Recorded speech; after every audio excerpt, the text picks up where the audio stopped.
I guess you could consider the wooden frame that the Abacus came in as the first computer case, but today we're going to start by talking about the case from the original 1981 IBM PC.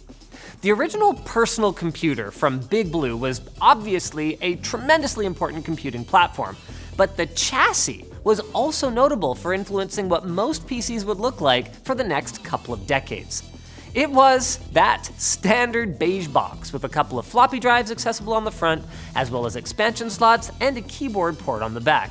And if you're wondering why it was beige, well, the answer is that nobody knows for sure, but computer historians seem to think it had to do with businesses that bought PCs wanting them to fit in with other office equipment at the time, which was, well, you guessed it, mostly beige.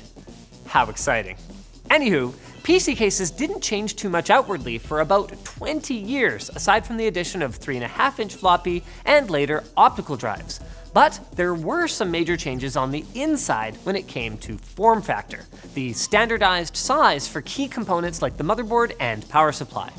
A form factor called AT was popular back when the 286 and 386 processors ruled the world. But unlike today's cases, many connectors had to be built into the case itself, kind of like the front panel I/O that you see on cases today. Not to mention that the motherboards were larger.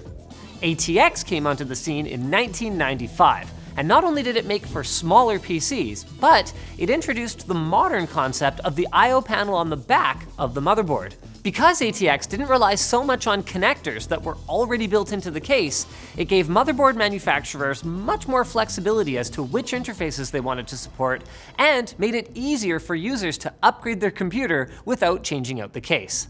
ATX also introduced the familiar Atx Power Supply, which was really important because it allowed for software control of that front power button, so you could just press it to tell the PC to shut down properly instead of just killing the power. But it wasn't until the late 90s and early 2000s that there was a big push from the industry to move away from beige boxes and really rethink both how people would tinker with their PCs and how computers would look aesthetically. Now, you're probably familiar with how black PCs started becoming more common around this time, including the next computer that Steve Jobs was pushing before he returned to Apple. Also, how mass-produced machines from companies like Compaq started adding splashes of colored plastic. But one more interesting early trend was to give computers a more industrial look with a shiny metal exterior, as we saw with the 2003 Antec LAN-Boy.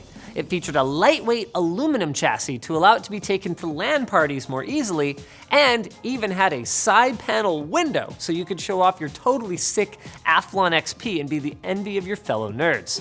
And it wasn't just custom builds by gamers that featured this aesthetic.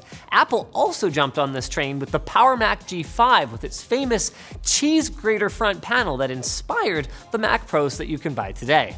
Of course, not all gamers wanted that look, as this was also around the time you started seeing those all-acrylic cases that people would often fill with neon parts.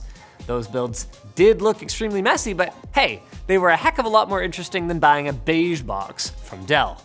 Not long after, in the mid-2000s, 3.5-inch drive bays started to disappear, and when a case did still have them, users would often install a different device, like a card reader or a fan controller to make use of the space, because people simply didn't need floppy drives much once USB drives became a thing.